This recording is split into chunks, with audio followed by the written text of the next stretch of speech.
Good Wednesday morning, my dear Christian brother or sister. I hope you're doing fantastic. I hope you're in the middle of a productive week. But most of all, of course, I hope that you are living your very best life in Jesus Christ. You know, I'm very blessed in that there are many things in my life that I've wanted to do that I haven't been able to do. I know that sounds kind of strange. I mean, some of these things I haven't been able to do because, be honest with you, they're simply out of reach for one reason or another. And some are because my life took a different direction, either because of the results of the choices I made or because of things that have happened that were beyond my control. I mean, I've learned to see them as blessings because at one time I was quite bitter about this, feeling that life had cheated me. And I was living with deep regret. But no longer. My only regret in life now is that I didn't serve the Lord 20 years earlier. I see them as blessings because the Lord has blessed me in the attempt. I think that's the way it is with most people. I tend to find that whether you're young or old, folks make plans for the future and then get pretty upset when they don't pan out exactly the way they thought. I mean, famously, John Lennon said, life is what happens when you're busy making other plans. I know a lot of people, both young and old, who have deep regrets because they think that they were cheated out of things that they wanted because of circumstances. But most often what happens is by trying to achieve those things, they've achieved so much more. For example, I spoke to an older lady the other day who told me that she regretted she hadn't spent more time with her husband before he passed away. And she admitted that when he died, she felt cheated by God and still harbored bitterness even after many, many years. After talking to her for a bit, I realized that her regrets weren't so much with God as with herself. She admitted that she and her husband were terribly busy with their professions and worked hard at them, figuring out that when they retired, there'd be time to spend time together. Well, it didn't work out that way. And now she lives every day with regrets. And even though she's now retired and living quite comfortably, she's bitter because of what might have been. I want you to look at those last words, what might have been. A poet named John Greenleaf Whittier wrote, "For all the sad words of tongue and pen, the saddest are these, it might have been." And for a lot of people, they allow that to poison their lives.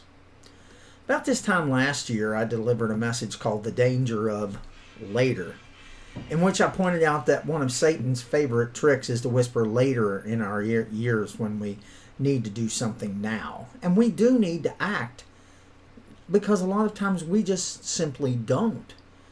The devil has learned that if he can whisper later to us and cause us to push off what we're told, commanded, or instructed to do until tomorrow, then we miss the blessings attached to the command because we miss the window of opportunity that this creates.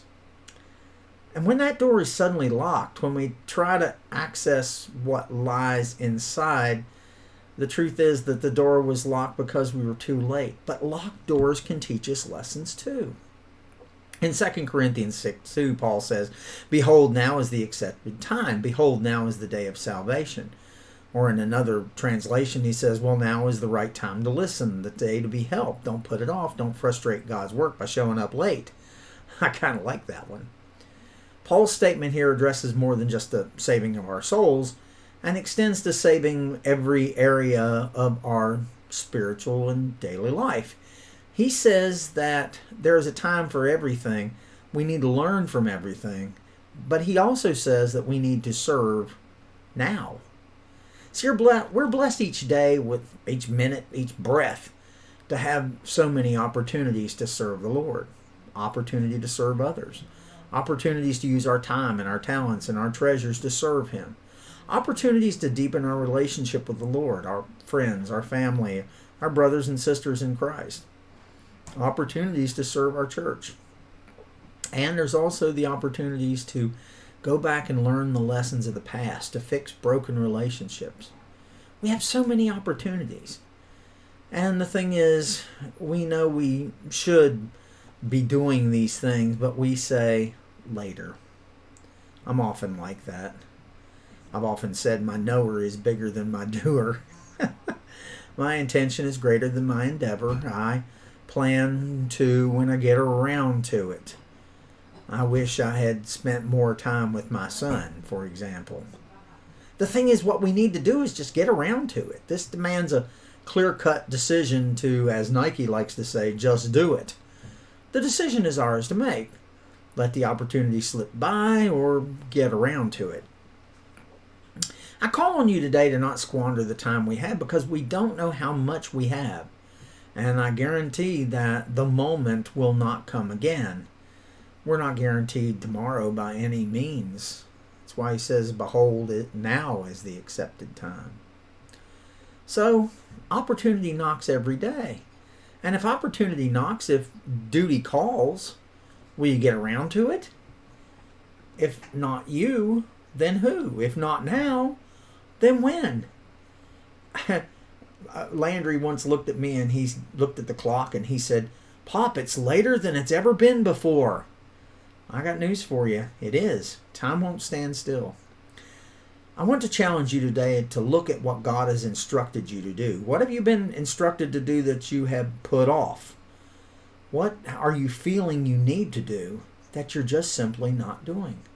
Study the scriptures, write a book, write a song, make a call, start a routine, start a youth program, sing in a church, help a neighbor, talk to a stranger, show up for the quilting circle.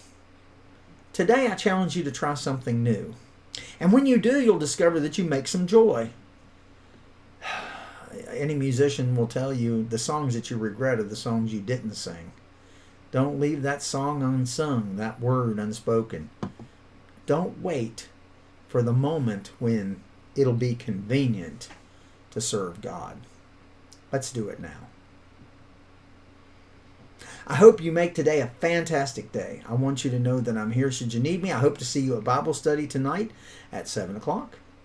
And I want you to know that I truly love you all. And I'm right here should you need me. Have a wonderful day. Bye-bye.